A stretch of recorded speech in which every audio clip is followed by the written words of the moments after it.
ഇറാനെതിരെ പുതിയൊരു സൈനിക ആക്രമണത്തിന് ഇസ്രായേൽ പ്രധാനമന്ത്രി ബെഞ്ചമിൻ നെതന്യാഹു തയ്യാറെടുക്കുന്നു എന്ന സൂചനകൾ നേരത്തെ ഉണ്ടായിരുന്നു. എന്നാൽ ഇപ്പോൾ ഇസ്രായേൽ എല്ലാ സൈനിക അവധികളും റദ്ദാക്കിയതായാണ് പുതിയ റിപ്പോർട്ട്. ഇസ്രായേലിന്റെ നിബന്ധനകൾക്കനുസരിച്ച് യുദ്ധം തുടരാൻ അമേരിക്ക ഇനി തയ്യാറാവില്ലെന്ന വിലയിരുത്തലിനെ തുടർന്ന് ഇറാനെതിരെ ഏകപക്ഷീയമായ സൈനിക നടപടിക്ക് ഇസ്രായേൽ തയ്യാറെടുക്കുകയാണെന്ന് ഇസ്രായേൽ ചാനൽ 13 റിപ്പോർട്ട് ചെയ്യുന്നു. ഈ സംഘർഷത്തിൽ നിന്ന് പുറത്തു കടക്കാനുള്ള വഴികൾ അമേരിക്ക തേടുകയാണെന്നാണ് കഴിഞ്ഞ ദിവസം സൂചനകൾ ഉണ്ടായിരുന്നത്. US ജനറൽ ഡാൻ കെയ്ൻ ഇതിനായുള്ള ശ്രമങ്ങളിലാണെന്നും വ്യോമാക്രമണം നടത്തിയത് കൊണ്ട് മാത്രം ഇറാനെ പരാജയപ്പെടുത്താൻ കഴിയില്ലെന്ന് അദ്ദേഹം വിശ്വസിക്കുന്നുവെന്നും റിപ്പോർട്ടുകൾ വ്യക്തമാക്കിയിരുന്നു. ആ അവസരത്തിലാണ് അമേരിക്കൻ നയതന്ത്ര നീക്കങ്ങൾ ഫലം കാണില്ലെന്ന് മനസ്സിലാക്കിയ ഇസ്രായേൽ സ്വന്തം നിലയിൽ തന്നെ പ്രവർത്തിക്കാൻ ഒരുങ്ങുന്നത്. ഇറാൻ തങ്ങളുടെ സൈനിക നീക്കങ്ങളെ അതിജീവിച്ചുവെന്നാണ് ഇസ്രായേലിന്റെ വിലയിരുത്തൽ. മുതിർന്ന ഭരണാധികാരികൾക്കും ഇസ്ലാമിക് റവല്യൂഷണറി ഗാർഡ് കോർപ്സ് ഉദ്യോഗസ്ഥർക്കുമെതിരെ വധശ്രമങ്ങൾ നടത്താൻ നെതന്യാഹു ഉത്തരവ് ഇട്ടിട്ടുണ്ടെന്നും റിപ്പോർട്ടുകൾ പറയുന്നു. ഇസ്രായേൽ ആക്രമണം ഇനിയും കടുപ്പിച്ചാൽ ഇസ്രായേലിലെ ഹൈഫ റിഫൈനറിയും ടെൽ-അവീവ് നേരിട്ട് ലക്ഷ്യം വെക്കുമെന്ന് ഇറാനും ഇതിനകം മുന്നറിയിപ്പ് നൽകിയിട്ടുണ്ട്. ഇസ്രായേലിന്റെ മിസൈൽ പ്രതിരോധ സംവിധാനത്തിലെ കരുതൽ ശേഖരം വളരെ കുറവാണെന്നാണ് ചില റിപ്പോർട്ടുകൾ സൂചിപ്പിക്കുന്നത്. ഇത്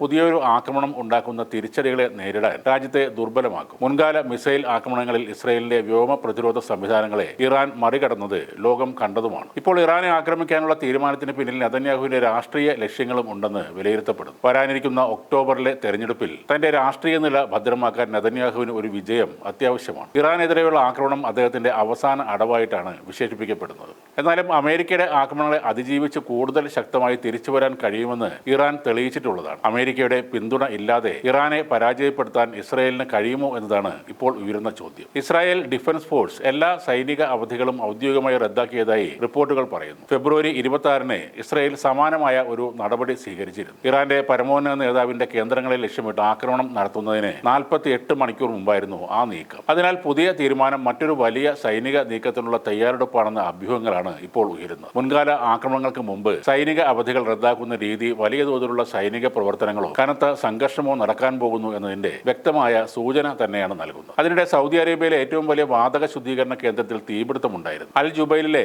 സൗദി അരാംകോയുടെ ബെറി ഗ്യാസ് പ്ലാന്റിലാണ് തീ പടർന്നത്. ആഗോള പെട്രോ കെമിക്കൽ വിതരണത്തിന്റെ 8% വിപണിയിൽ എത്തിക്കുന്നത് ഈ ഫാക്ടറിയിൽ നിന്നാണ്. കഴിഞ്ഞ ഏപ്രിലിൽ ഈ പ്ലാന്റ് ഇറാൻ ആക്രമിച്ചിരുന്നു. എന്നാൽ ഇപ്പോഴത്തെ ആക്രമണത്തിന് പിന്നിൽ യമനിലെ ഹൂത്തികളാണ് എന്നും ചില റിപ്പോർട്ടുകളുണ്ട്. സൗദി അറേബ്യയോ ഹൂത്തികളോ ഇതുവരെ ഇക്കാര്യം സ്ഥിരീകരിച്ചിട്ടില്ല. പ്ലാന്റിന്റെ പ്രവർത്തനം സൗദി നിർത്തിയാൽ അത് ലോക വിപണിയെ ബാധിക്കും. വരും ദിവസങ്ങളിൽ എണ്ണവിലയിൽ മാറ്റം പ്രകടമാകുമെന്നാണ് റിപ്പോർട്ടുകൾ. സൗദി അറേബ്യയും തുർക്കിയും പാകിസ്ഥാനും സംയുക്ത പ്രതിരോധ കരാർ ഒപ്പുവെച്ച് 2ാം ദിവസമാണ് ഈ ആക്രമണം. ഏതെങ്കിലും അംഗരാജ്യത്തെ ആക്രമിച്ചാൽ 3 രാജ്യങ്ങളെയും ആക്രമിച്ചതായി കണക്കാക്കുമെന്നാണ് സൗദിയും തുർക്കിയും പാകിസ്ഥാനും ഒപ്പുവെച്ച മക്ക കരാറിലെ പ്രധാന വ്യവസ്ഥ. അതുകൊണ്ട് തന്നെ ഇനി സൗദിക്കെതിരെ ഏതുതരം ആക്രമണം നടന്നാലും തുർക്കിയും പാകിസ്ഥാനും സ്വീകരിക്കുന്ന നിലപാട് നിർണായകമാകും. ആക്രമണം നടന്നാൽ സഖ്യത്തിലെ രാജ്യങ്ങൾ ചർച്ച ചെയ്ത ശേഷം അന്തിമ തീരുമാനം എടുക്കുമെന്നാണ് തുർക്കി വിദേശകാര്യമന്ത്രി ഇതിനോട് പ്രതികരിച്ചത്.